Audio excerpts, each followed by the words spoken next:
Hujambo mtazamaji wa Vision Media, karibu sana katika mwendelezo wa habari na matukio kemkem yanazidi kujiri hapo ulimwenguni katika siasa, uchumi, jamii, michezo na kadhalika. Leo tupo katika chanzo ama chujio la maji hapa eneo la kata ya Babati mjini, eneo la Mrara Ikulu hapa, na tupo na engineer Rashid Cherehani kutoka Mamlaka ya Maji Safi na Usafi wa Mazingira mjini Babati. Atakwenda kutupitisha kwa ufupi, na huu ni mradi ambao unakwenda kuzinduliwa na Mwenge wa Uhuru kwa mwaka 2026. Karibu sana engineer. Asante sana. Unaendeleaje? Niko salama. Engineer, tungependa utupitishe kwa ufupi katika huu mradi ambao unakwenda kuzinduliwa na Mwenge wa Uhuru mwaka huu 2026. Karibu sana. Asante sana, nashukuru. Hapa kama ulivyosema tuko Mrara. Moja ya miradi mikongwe kabisa katika mji wetu wa Babati. Ni mradi uliosanifiwa na kujengwa miaka ya 1950 na wakoloni. Kwa hiyo serikali ya Jamhuri ya Muungano wa Tanzania awamu ya 6 inayoongozwa na Mheshimiwa Rais Dr. Samia Suluhu Hassan imediriki kutujengea mradi mpya. Baada ya ule wa wakoloni, sasa tumejenga mradi mpya ambao tulianza kutekeleza mwezi Aprili mwaka jana 2025 na ulikamilika mwezi Machi 2026. Lengo kuu la mradi huu lilikuwa ni kuhakikisha ubora wa maji anaopata mwananchi wa Babati unakuwa ni wenye kukidhi viwango vya kitaifa pamoja na kimataifa. Kwa kifupi, mradi huu umesanifiwa na unatekelezwa na Mamlaka ya Maji Safi na Usafi wa Mazingira Babati, yani BAWASA, kutumia wataalamu wake wa ndani kwa mfumo wa force account, na mradi huu hadi kukamilika kwake umegharimu kiasi cha shilingi milioni 904, ambao ulikuwa una kazi kuu kama 3.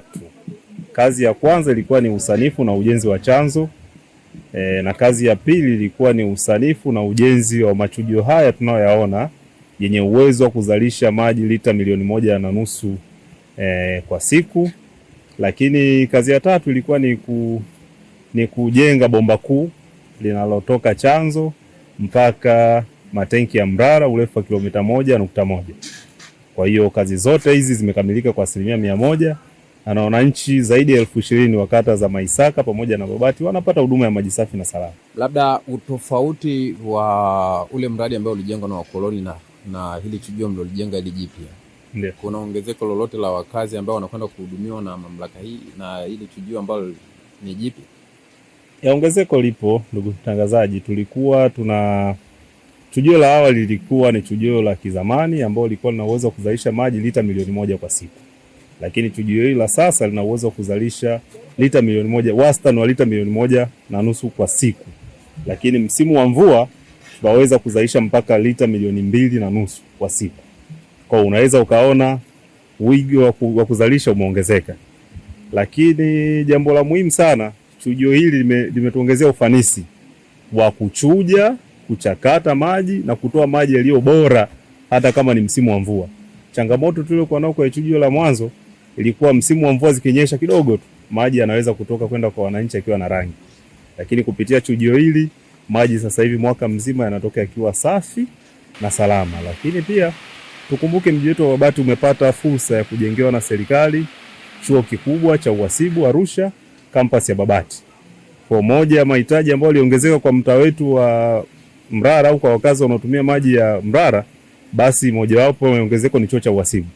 Kwa kupitia mradi huu pia tuliweza kuongeza mtandao kutoka hapa kwenye chujio mpaka chuo chetu cha uhasibu. Kwa hiyo pale chuo cha uhasibu wanapata nao maji safi na salama. Nini sasa neno lako kwa wanababati kwa ajili ya kupokea Mwenge wa Uhuru kwa ujumla katika msimu huu wa 2026? Wito wangu kwa wananchi wa Babati, tuupokee Mwenge wa Uhuru mwaka 2026, kwa sababu kama inavyofahamika Mwenge wa Uhuru ni kichocheo cha maendeleo kwa wananchi. Mwenge wa Uhuru ni tochi ya Mheshimiwa Rais. Kwa hiyo tunasema tuupokee Mwenge wa Uhuru kama ambavyo tunaupokea miaka yote, lakini mwaka huu tuzidishe shamba kwa sababu mradi wetu sasa unakwenda kuzinduliwa. Mwaka jana tulikuwa na Mwenge wa Uhuru hapa, lakini ilikuwa ni jiwe la msingi. Lakini mwaka huu unakuja Mwenge wa Uhuru wakati mradi umekamilika kwa 100%, na wananchi tayari wanapata huduma iliyoboreshwa kutokana na mradi huu.